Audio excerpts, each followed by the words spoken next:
Good afternoon बच्चों। पिछले class में हमने जो बीए सेकेंड ईयर का पेपर सेकंड था टॉपिक था इंडियन एग्रीकल्चर्स, यानी कि पूरा टॉपिक खत्म नहीं हुआ था। हमने पार्ट 1 और पार्ट 2 में पढ़ाएंगे।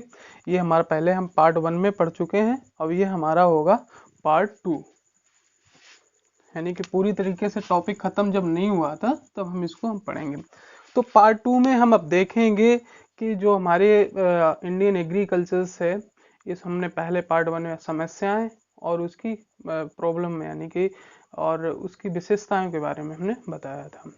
अब हमारा अगला हेडिंग्स है कृषि की फसलें, यानी कि भारत में कब कृषि की फसलें, कौन सी फसलें और कब उगाई जाती हैं। तो इसके बारे में हम सबसे पहले जानेंगे।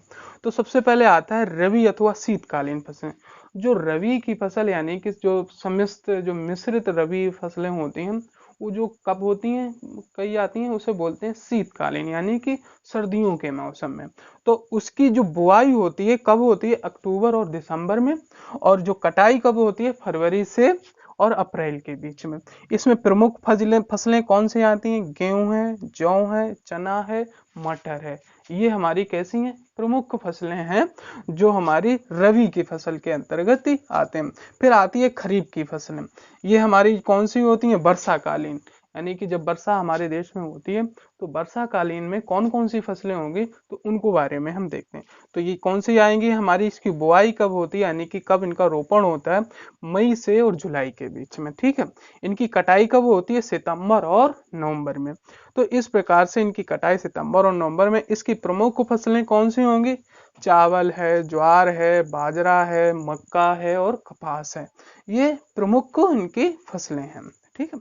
अब आती है हमारी जायद अथवा ग्रीष्मकालीन, यानी कि जो हमारी गर्मियों के टाइम, यानी कि जो हम गर्मियों में देखते हैं, जैसे बुआई इसकी हम होगी मार्च में और कटाई कब होगी, यानी कि मई और जून में।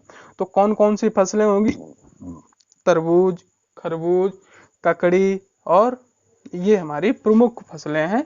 कब जब उगाई जाती हैं, मार्च में बोई जाती हैं और कटाई मई और जून में होती है। फिर आती है हमारा कैसा हो गया, भारतीय कृषि की प्रमुख फसलें हो गई हैं, जो कब और कैसे कहाँ उगाई जाती हैं। इसके बाद आता है हमारा सिंचाई, है ना। सिंचाई में हम देखते हैं, यानी कि इरिगेशन में, कि जो देश की कुल क्षेत्रफल है, इसमें सिंचाई के साधन क्या हैं। कुछ वर्षा से होते हैं, कुछ तालाबों से होते हैं, कुछ नहर से होते हैं, जो नलकूप होते हैं, कुआं है ना। तो इनका साधन कहाँ कहाँ कैसे कैसे होता है, इसके बारे में हम देखेंगे।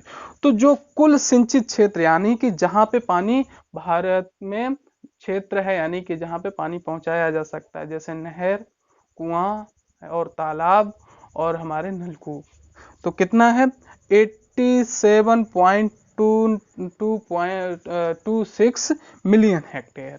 इतना क्या है यहाँ पे सिंचित क्षेत्र, यानी कि जो क्षेत्र ऐसा है जहाँ पे इतने हेक्टेयर यानी कि सिंचित, यानी कि पहुंच है, पानी की पहुंच है, यानी कि मानो पानी के द्वारा वहां पे सिंचाई कर सकता है, तालाब से या नहर से या फिर किसी भी तरीके से। अब कहो कि अगर किसी पर्वत की चोटी पे तो नहीं होगा, या पहाड़ी सीढ़ी इलाके में तो नहीं होगा सिंचित क्षेत्र।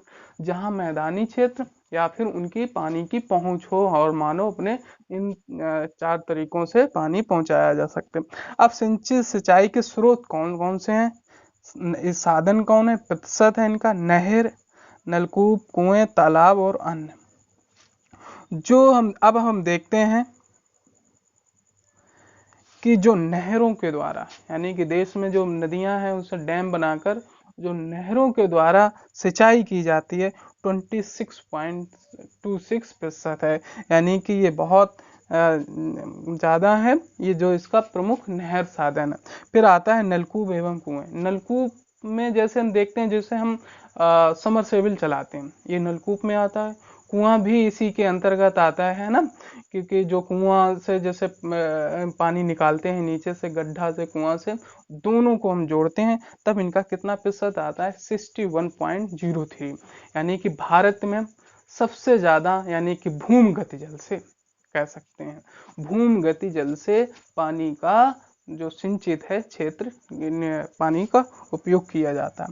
फिर आता है तालाबों का 3.13 है ना, अन्य में 9.58, और ये जो योग है 100% है, यानी कि पूरा हो जाता है। तो अब ये क्षेत्र देखते हैं कि जो नहरों द्वारा कहाँ कहाँ पे इसकी सिंचाई होती है। तो मुख्यतः सिंचाई हम देखते हैं कि नहरों से, जैसे पंजाब है ना, पश्चिमी यूपी है, और ये प्रमुख ऐसे क्षेत्र हैं। जैसे इंदिरा गांधी नहर जो निकाली गई है जब राजस्थान में, है ना, तो कहाँ से निकाली, भाखड़ा नागल बांध से, सतलज नदी से, ये जो क्षेत्र आ जाता है। ठीक है, नहरों द्वारा पंजाब है ना, और हमारा हरियाणा है, पश्चिमी यूपी है, ये सब क्षेत्र कैसे हैं, नहरों द्वारा ज्यादा सिंचित।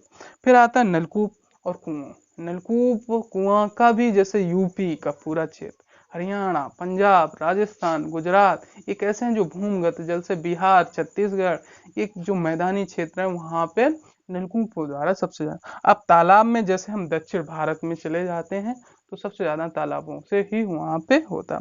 अन्य में भी जैसे किसी ट्रिपिंग द्वारा, यानी कि छत पर पानी रोक लेते हैं या किसी जगह पे रोक लेते हैं पानी, ऐसा सब रोक रोक कर जो सिंचाई की जाती है उनको हम देख सकते हैं। तो इस प्रकार से हमने भारतीय कृषि के जो हमारे सिंचाई क्षेत्र हैं उनके बारे में जाना। अब आता है कि जो भारतीय कृषि प्रदेश कौन कौन से हैं। बहुत से लोगों ने अलग अलग प्रदेश बताए हैं, लेकिन जो मुख्य हैं हमारे रंधवा के अनुसार, जो एक प्रमुख डॉक्टर रंधवा हैं, ये कृषि प्रदेश हैं।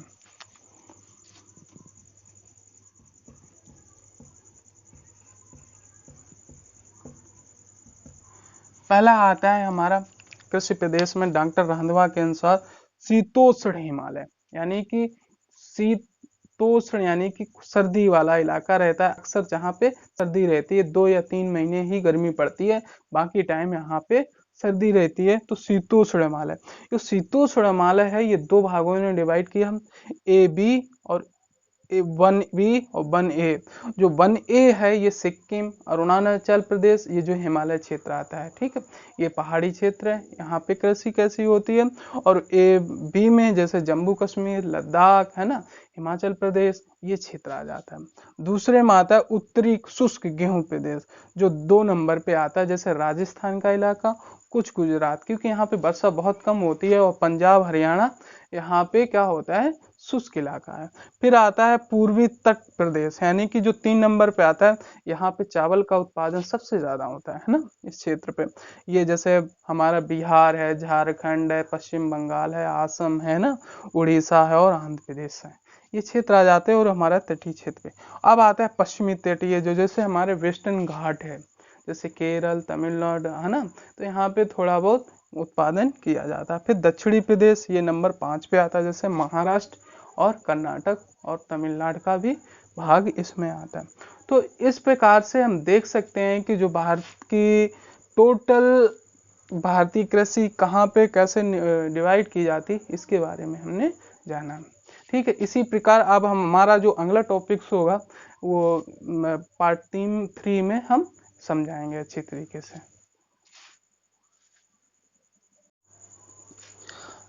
अब हम आगे देखते हैं कि जो हमारा कृषि यांत्रिकरण में हम देखते हैं कि जैसे कि कोई भी हम कृषि जब करते हैं उसमें प्रयोग किए जाने वाले हमारे औजार, ठीक है, यानी कि हम जो कृषि करते हैं उस पर जो कार्य करने के लिए जो हमें वस्तुएं चाहिए, या फिर कह सकते हैं जो हमें औजार चाहिए, या फिर कह सकते हैं उपकरण, है ना, उपकरणों को हम देखेंगे कृषि के यांत्रिकरण में। जैसे कि सबसे प्राचीन काल में हम लोग पशुओं के द्वारा या हाथों से, पहले जो देश की आज़ाद से भी पहले जब हम करते थे कृषि, जैसे जैसे हम आगे बढ़े टेक्नोलॉजी का विकास हुआ, और उसके बाद हमने यांत्रिकरण में उपकरणों को प्रयोग किया। जैसे कि हमने प्रमुख रूप से ट्रैक्टर, यानी कि भारत में ट्रैक्टरों का सबसे ज़्यादा प्रयोग पंजाब और हरियाणा क्षेत्र में किया जाता है।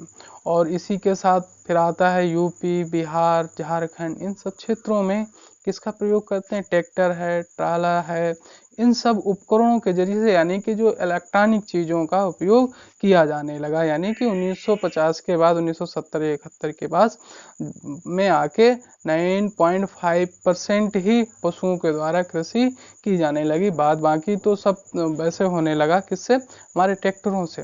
तो इस प्रकार से हम इसमें देखते हैं कृषि यांत्रिकरण, यानी कि कौन कौन से उपकरण यूज किए जाते हैं कृषि में। मुख्यतः जैसे ट्रैक्टर है, बैलगा है ना, जो बैलगाड़ी होती है, बैल होते हैं, और हमारे जो प्रमुख है उनके औजार जो उपकरण होते हैं जी, ठीक है, हल जोतने वाला हल, इन सब का प्रयोग यांत्रिकरण के अंतर्गत रखते हैं। अब आता है भारतीय हरित क्रांति, यानी कि हरित क्रांति का जो पहला जो शब्द प्रयोग किया गया था यूएसए में, है ना, डॉक्टर विलियम गेट्स से। तो हरित क्रांति जानते हैं कि हरित क्रांति क्या होता है? हरित क्रांति मुख्यतः जब हमारा उत्पादन बढ़ाने के लिए, उसमें क्या हुआ, हरित क्रांति के अंतर्गत सबसे पहले गेहूं में प्रयोग किया गया। इसमें नए बीज का उपयोग करना, है ना, नए बीज को बनाना, और इसके बाद अलावा जैसे कि हम उसके सही तरीके से, सही ढंग से, यानी कि हम वैज्ञानिक ढंग से कृषि करने के बारे में हरित क्रांति में बताता है। कैसे कि जैसे कि किसी भी फसल में या किसी भी खेत पर एक बार फसल निकाली गई है, तो उस बीज को नवीन करने के लिए दूसरे बीज का उपयोग करते हैं, फिर दोबारा उस चीज़ों को उपयोग करते हैं। और इसी प्रकार से हरित क्रांति से बीजों का, है ना, और इसके बाद भारत में जब आती है, भारत में हरित क्रांति, तो इसमें कई एक कृषि केंद्र खोले गए भारत में, जिससे उसका विकास हुआ। और हरित क्रांति से आने से भारत में बहुत ज़्यादा कृषि क्षेत्र में आत्मनिर्भर हुआ। नहीं तो बहुत चीज़ों का हम अपने आयात करते थे, जो हमें खाद्यान्न फसलों का बहुत बड़ा हमारे राजस्व का पैसा भी खर्च हो जाता और विदेशी मुद्रा भी खर्च होती है।